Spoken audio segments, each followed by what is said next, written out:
Então, Êxodo capítulo 12, a gente já está quase concluindo, mas ainda tem alguns detalhes interessantes aí para a gente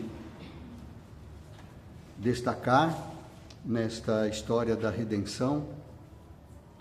No versículo 33, Êxodo capítulo 12, versículo 33, a gente vê que os egípcios, eles apertaram com o povo para eles saírem, né? Então, depois da morte dos primogênitos, eles ficaram, de fato,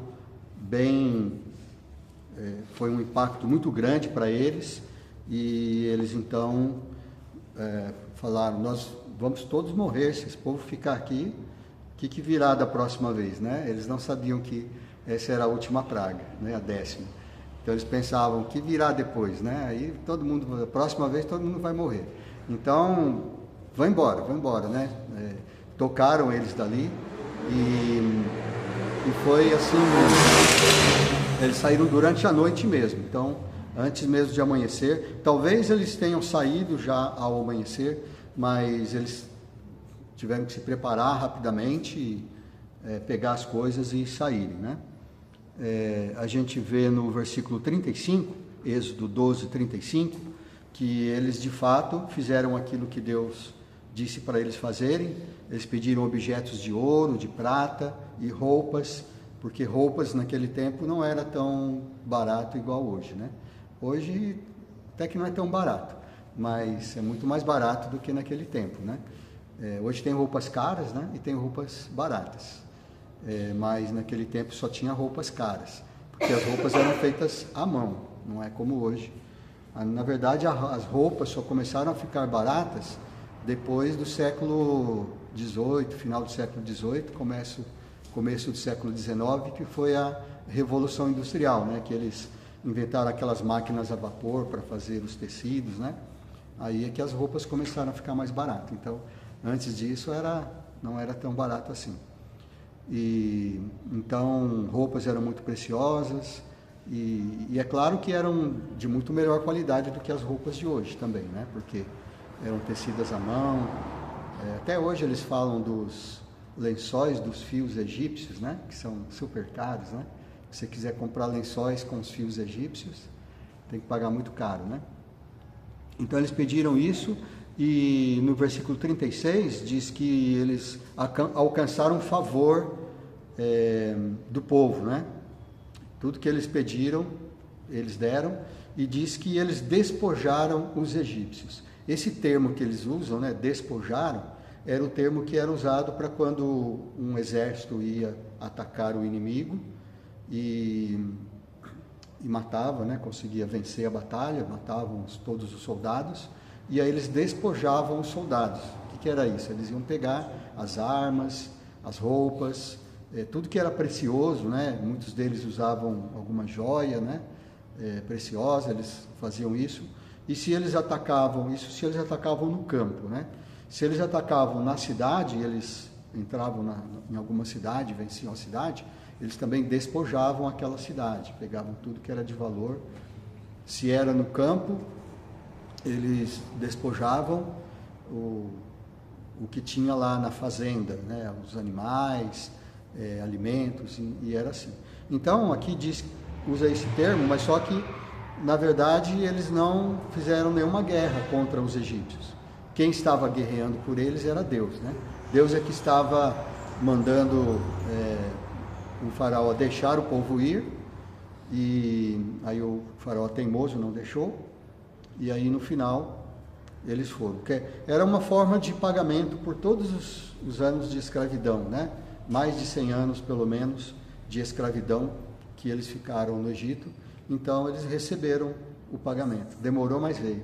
Parece aqueles processos judiciais de hoje, né? A gente vai receber depois de 10 anos, 15 anos, 20 anos, quando recebe, né? Então eles receberam aí o seu processo judicial, né? Deus era o juiz deles. Então aí diz que eles despojaram os egípcios. No versículo 37 tem uma informação importante também, que fala que os que saíram de lá, ele fala o número dos que saíram de lá, que eram 600 mil só de homens, né? a pé, 600 mil a pé, só de homens. E o que significa isso? É uma constatação de que o povo de Israel cresceu mesmo no Egito, né? Ele se tornou uma nação lá no Egito, porque eles entraram lá, lembra, que eram com 70 pessoas. Lá no começo de Êxodo fala que eram 70. 69 que vieram com, aliás, eu não sei se foram 69, porque o José completava os 70, né? Mas só que tinha também os 2 filhos de José e a esposa de José, que eu acho que talvez entraram na conta também. Mas o total, de qualquer forma, eram 70 pessoas, se compunha a nação de Israel, né? Que era 70 pessoas só. E agora 600 mil só de homens, né? O que significa isso? Só de homens, fora mulheres e as crianças. Então a gente pode pegar os israelitas, eles tinham muitos filhos, né? O Arão, por exemplo, o Moisés, por exemplo, ele tinha 2 irmãos, né? Um irmão e uma irmã, mas tinha muitos lá que tinham 10, 12 filhos, né?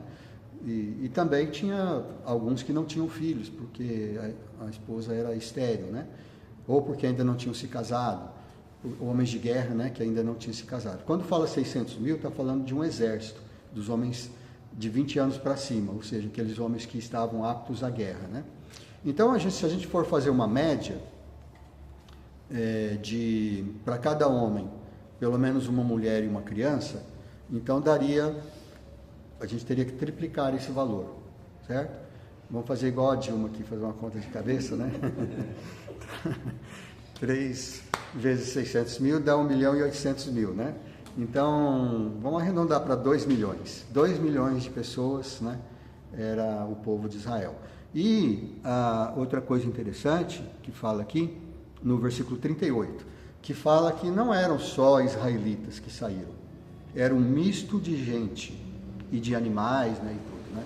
Então, era um misto de gente. Tinha uma grande parte do povo que estava lá, não eram israelitas. Eles estavam com os israelitas. Poderiam ser escravos, né, porque eles tinham escravos naquele tempo, eles compravam escravos. Enquanto eles não eram escravos, eles enriqueceram e com certeza compraram escravos, porque é normal naquele tempo você comprar escravos, né? E a escravidão era, de certa forma, institucionalizada, até mesmo no tempo de Jesus. Paulo fala, né, da escravidão, ele não reprime a escravidão, por exemplo, quando ele fala do Onésimo, que era escravo do quem mesmo? Do Filemão, né? Ele fala, olha, recebe o Filemão, porque recebe o Onésimo, porque o Onésimo era o escravo que tinha fugido do Filemão, né? Recebe ele e não recebe mais como escravo, recebe como irmão, ele tinha fugido, né? E ele falou, se ele te deve alguma coisa, eu vou te pagar do meu próprio bolso, né? E ele fala assim, eu faço questão de escrever, porque não era o Paulo que escrevia as cartas dele, ele ditava e alguém escrevia, provavelmente era como chama? Hã? Teófilo foi para quem, foi tipo um rei, uma pessoa nobre lá, para quem o Lucas escreveu, né? Mas tinha como que era? Daqui a pouco eu lembro. Tinha, porque depois que o Barnabé, ele brigou com o Barnabé, brigou assim, né? Se desentendeu com o Barnabé, na segunda viagem missionária, lembrei agora, Silas ou Silvano. Silvano era o nome dele e Silas era apelido, né? Era uma abreviação do nome. Então, Silas provavelmente era quem escrevia as cartas de Paulo. E tinha outros que escreviam também. Tinha, até numa das cartas de Paulo ele fala. Mas aí quando ele fala com o Filemão sobre o Onésimo, né? E garantindo que ele ia pagar se o Onésimo devesse alguma coisa, ele fala, eu vou pagar, eu pagarei, eu escrevo aqui, ó, eu pagarei, estou escrevendo aqui, para você ter certeza. Mas o Filemão com certeza não cobrou o Paulo, né? Ele não ficou com essa dívida. Mas o Paulo, ele fala da escravidão, ele fala, vocês que são escravos, não precisam se preocupar em se libertar, mas se vocês tiverem oportunidade, se libertem, e assim por diante. A escravidão não era necessariamente como a escravidão que aconteceu no Brasil, por exemplo, que os negros que vieram da África foram escravizados, e a vida era muito dura para eles. Mas se você for ver na história, até existem livros sobre isso, né? Tem, por exemplo, a história da escrava Isaura, e tem outras histórias de escravos, né? Tem escravos que se tornaram nobres, né? Dizem que a Chiquita da Silva, Francisco, como que é? Chica da Silva, né? Era uma escrava que também ela ascendeu à corte, né? E tudo. Então, não eram todos os escravos que sofriam, porque dependia do seu dono, né? Quem comprava os escravos, ele podia ser um homem mau e maltratar os escravos, ou ele podia ser um homem bom, apesar de ter comprado escravos, né? Ele era um homem bom e tratava bem os escravos. E então naquele tempo também era assim, né? Você ser escravo não significava que era sofrer. Até na lei, quando a gente for ver, por exemplo, a parte da lei, havia escravos que preferiam ficar com seus donos do que ser livres. Acontecia isso, porque eles falavam, não, meu dono me trata bem, eu estou bem aqui, eu estou na fazenda, aqui eu tenho fartura, e eu me casei, eu tenho filhos, então eu prefiro ficar por aqui. Aí a lei era que ele então tinha que ir na praça, onde todos se reuniam, e todos vendo lá, eles faziam uma cerimônia que era furar a orelha, né? Furava a orelha, acho que devia colocar um brinco, alguma coisa, né? E aquele era o sinal que ele resolveu ficar com seu patrão. Ele poderia ser livre, mas ele resolveu ficar com seu dono. Bom, eu falei tudo isso só para dizer que tinha escravos, né? Então, os israelitas tinham escravos, e eles foram juntos. Tem outros que não eram escravos, mas mesmo assim moravam com os israelitas. Eram pessoas que resolveram ficar com eles, talvez pela religião ou por outro motivo, né? Se aparentaram com eles. Então, essa informação é importante aqui em Êxodo 12:38, né? Um misto de gente. Então você pode imaginar, né, no deserto, né, eles passaram tudo isso com os israelitas.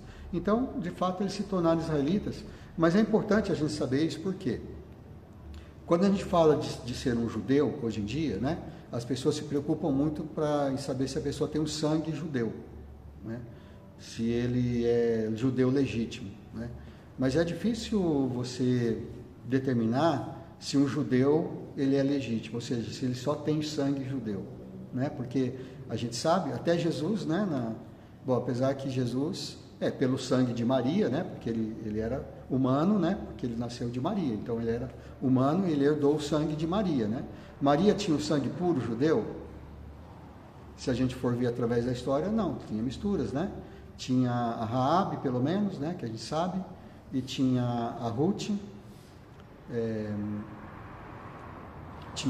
aliás, na semana passada, um erro, né, que depois eu assisti o vídeo, eu lembrei, né, que na semana passada a gente estava falando dos meses, né, e falamos do mês de Adar, e eu disse que era por causa da Ruth, mas não era Ruth, era Esther, né, por causa da Esther, da história de Esther, e não Ruth, né. Então, tinha a Ruth, tinha a Raabe, tinha aquela mulher, a Tamar, né, que ela era cananeia também. Então, e a gente vê em Israel que existiam os estrangeiros que se tornavam judeus, que eles não eram judeus, mas eles se circuncidavam e viviam com os judeus, se misturavam, né? Talvez a Batseba provavelmente não era israelita também, porque ela era esposa do Urias, né, que não era judeu, não era israelita. Então, se a gente fala hoje do povo judeu, é difícil determinar realmente que é sangue puro, né? E não tem como, né? Brasileiro, por exemplo, né? Quem é o brasileiro, né? O brasileiro é uma mistura de tudo, né? Tem negro. Eu descobri recentemente que eu tenho uma bisavó que era índia. Não sabia disso, né? Então, além de espanhol e italiano, eu tenho índia, né? Índios na minha árvore genealógica. E a Vilma, né? Apesar dela ser loira, ela tem uma bisavó que era escrava, negra, escrava, né? E a avó dela era negra, eu conheci a avó dela, né? E a bisavó era negra e era escrava ainda, por cima, né? Então, assim também os israelitas, né? Tem aqueles israelitas lá de onde mesmo? Da África lá, como chama? Que o Alcir falou da Bíblia dos etíopes, né? Na Etiópia, né? Então, que eles são negros, né? São negros, mas eles dizem, né, que eles são filhos são descendência que o Salomão teve um caso com a rainha de Sabá, né? E aí nasceram filhos e tudo isso. Não se sabe, né, se a história é verdadeira, mas o fato é que tem realmente israelitas. Foi feito exame de DNA e eles viram que realmente tem negros que são israelitas, né? E eles estão lá em Israel, alguns, né, receberam cidadania israelita, porque pelo teste de DNA viram que tenham alguma coisa do sangue judeu. Mas sangue puro, puro mesmo, não dá para afirmar, né? Então só essa curiosidade aí que é importante. No versículo 39, né, detalha lá que eles cozeram bolos asmos, eles não prepararam, né? Ou seja, como que eles faziam? Eles faziam a massa, né? Quando você quer fazer um pão caseiro, você tem que fazer a massa e deixar o pão crescer, né? Então muita gente faz, por exemplo, à noite, amassa o pão à noite, deixa o pão fermentando e de manhã ele já está crescido, aí você assa de manhã para comer o pão quentinho. Era assim que eles faziam, né? Então, só que não deu tempo do pão crescer, né? Se eles colocaram fermento, Deus disse que não era para colocar, mas talvez já tinham colocado, porque foi tão rápida a coisa, né? Nas festas depois eles não iam colocar, mas ali talvez eles tinham colocado. Então aqui no versículo 39, né? Diz que eles saíram tão rápido que eles tiveram que pegar a massa do jeito que estava e assaram o pão para eles comerem. Não deu tempo deles fazerem provisões, né, para a viagem. E no versículo 40 tem um dado importante também, que fala que dos 430 anos. Então ali está cravando esse tempo de 430 anos que eles ficaram no Egito, né, como escravos no Egito. Aí é que tem aquela controvérsia, né, que a gente já falou também. Eles ficaram 430 anos como escravos. Esses 430 anos conta a partir do momento que Jacó e a sua família entrou no Egito. É mais provável que não, né? Que esses 430 anos a que eles se referem são desde a época de Abraão. Quando Deus falou para o Abraão, vocês vão ficar 400 anos no Egito, né, o seu povo, antes mesmo do Isaac nascer, né, Deus falou isso para ele. Vocês vão ficar 430 anos no Egito. Porque ali, embora o Abraão estivesse na terra de Canaã, Canaã era quase como se fosse uma colônia do Egito, né? Não era o Egito, mas o Egito dominava todas aquelas terras. Tanto que o Abraão, lembra que o Abraão foi para o Egito, né, numa época de fome. Eu acho que o Isaac não chegou a ir para o Egito, né, mas ele foi bem para o sul lá, ficou junto com os filisteus. E então o Egito era o país que dominava ali, né? Mais ou menos como os Estados Unidos fazem hoje com, pelo menos, a América Latina, né, ou toda a América. Era mais ou menos isso. E então esses 430 anos provavelmente são desde o tempo de Abraão. Aí, no versículo 42, ele fala uma frase interessante, que diz assim: esta é a noite do Senhor, né? Na noite em que eles saíram do Egito, Deus fala, esta é a noite do Senhor. E quando a gente ouve isto, o que a gente pode pensar? Noite do Senhor. Aí você pensa em quê? O dia do Senhor, não é?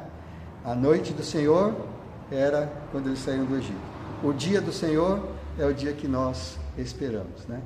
Mas era noite para os egípcios, mas era dia para os israelitas. Aí eu me lembrei de Amós, capítulo 5, versículos 18 a 20. Amós, capítulo 5, versículos 18 a 20. Ele fala: por que vocês estão esperando o dia do Senhor? Por que vocês estão clamando pelo dia do Senhor? Ele não será um dia de luz para vocês, será um dia de trevas, né? Porque o povo estava andando longe do Senhor, né? E eles ficavam falando, né? Eles estavam sofrendo por causa do seu pecado, né? No tempo de Amós, já estava dividida a nação de Israel, tinha muitos reis, eles ainda não tinham sido levados ao cativeiro, mas era iminente que eles iam ser levados. Tinha os reis que, os piores reis eram os reis do norte de Israel, que maltratavam o povo, né? Mas em Judá também tinha. Então, aqueles que eram líderes do povo, né, sacerdotes e reis e tudo, tanto em Israel do norte quanto em Judá no sul, eles estavam se aproveitando só das suas posições, né, de liderança, como os políticos de hoje, né? Eles se aproveitam da posição de políticos para ganhar vantagem para si, né? Existe muita corrupção, então eles faziam isso e eles faziam o povo desviar do caminho. Então Amós, ele estava se referindo a esse povo, dizendo: por que vocês estão querendo o dia do Senhor? O dia do Senhor não vai ser bom para vocês, né? Vai ser escuridão. Então, eu me lembrei disso quando fala aqui que Deus falou, né? Esta é a noite do Senhor. No versículo 44, Êxodo 12, 44, ele fala dos escravos, né? Ele está dando instruções sobre a comemoração da Páscoa, que era para ser feita a partir dali, né? Nos próximos anos, era para fazer. E aí ele fala o detalhe lá do escravo, né? O escravo, ele tem que ser circuncidado, né? E ele pode comer da Páscoa também. Então o escravo, ele também participava da Páscoa. E ele falava, só que os assalariados não. Então tinha os assalariados também. Tinha os estrangeiros assalariados, né? Que eram pobres e que eles empregavam, não eram escravos, mas eles recebiam salário. Deus falou, esses não podem participar. Mas no versículo 48 diz assim: se um estrangeiro mora com vocês e ele quer participar, ele deve se circuncidar. Tanto ele, né, falo, né, as pessoas do sexo masculino daquela família, né, eles têm que se circuncidar e aí sim eles podem participar. Então era aberto para eles participarem também, desde que eles se submetessem à circuncisão. E é claro, né, submetendo-se à circuncisão, eles estavam se submetendo à lei de Moisés. Era mais ou menos o que os judeus cristãos, no tempo de Tiago e Pedro, né, do tempo dos apóstolos, queriam fazer com os cristãos gentios que se convertiam. E Paulo escreveu especialmente aos Gálatas, né, falando contra isso, mas ele falava também nos outros livros, né? Mas naquele tempo só era isso que eles tinham, né? E aí no versículo 50, 12:50, diz que todos fizeram assim, ou seja, eles obedeceram, eles fizeram tudo do jeitinho que Deus mandou. E aí no versículo 51, naquele mesmo dia, Deus os fez sair. Aí acabou, né? Deus os fez sair do Egito, finalmente, né? Eles estavam indo de malas prontas, alegres, cheios de riqueza, né? Saindo às pressas, né? Parecia que agora era o paraíso, né? Agora eles iam para a terra prometida, uma terra que emana leite e mel, né? Mas quando a gente entrar no capítulo 13, a gente vai ver que não é bem assim, né? Mas vamos deixar o capítulo 13 então para a semana que vem. E aqui então só fica esta lição para a gente aqui, né? Vamos destacar aí a questão do dia do Senhor, né? Porque o dia do Senhor, nós aguardamos, né, o dia do Senhor, assim como o povo de Israel aguardava naquele tempo a saída do Egito, né, a libertação da escravidão. Nós somos nesse mundo como escravos, né? Na verdade, nós somos escravos do pecado. O Egito, ele é uma figura do mundo. Na Bíblia, né, em toda a Bíblia, quando menciona o Egito, não em toda a Bíblia, né, mas em muitos lugares na Bíblia, onde se menciona o Egito, menciona como as pessoas que querem ir para o mundo, como naquele discurso do Estevão, por exemplo, que ele fala assim, no seu coração eles voltaram para o Egito, né? Então é mais ou menos como os crentes fazem hoje em dia, né? Nós estamos a caminho da Canaã. Tem aquela música que eu acho que a gente nunca cantou aqui na igreja, né? Caminhando vou para Canaã, né? Uma coisa assim, mais ou menos. Mas muitos evangélicos cantam essa canção, né? a gente está caminhando para Canaã. É verdade? Bom, Canaã, mas muitos crentes, quando cantam isso, eles pensam que Canaã é o céu, mas Canaã não é o céu, né? Canaã, na Bíblia, né, não é um lugar de descanso ainda. Era para ser, mas não é ainda. Por quê? Quando eles chegaram lá, tinha guerra ainda. Então, tudo isso por causa do pecado. O crente ainda peca? Ainda peca. O crente tem consequências por causa do pecado? Tem. E nós estamos em guerra? Estamos, né? Aceitamos a Cristo, temos a garantia de que vamos para o céu, porque isso não depende de nós, depende do que Jesus já fez por nós, morrendo na cruz. Mas nós temos uma guerra aí. Paulo fala, né, que nossa luta não é contra o sangue, nem a carne, e sim contra os principados e potestades, contra as forças espirituais do mal nas regiões celestes. Então, e aguardamos o dia do Senhor, que para nós cristãos vai ser um dia de luz, né? Nós esperamos isso, que vamos nos encontrar com o Senhor, vamos encontrá-lo nas nuvens, né? Para nós vai ser um dia de luz. Mas para aqueles que não estão servindo o Senhor, vai ser um dia de trevas, né? Quando a gente lê Apocalipse, a gente vê as coisas terríveis que acontecerão, né? Então, que nós possamos estar buscando o Senhor com esta lucidez, né? Esta sobriedade de saber que a vida não é um mar de rosas, né? Mas nós podemos ficar tranquilos porque Deus está conosco. Deus está nos guardando, assim como Deus, a gente vai ver a partir do capítulo 13, por exemplo, né? Como Deus ia guardando o povo, ia cuidando do povo, apesar das dificuldades. Então vamos terminar com uma oração.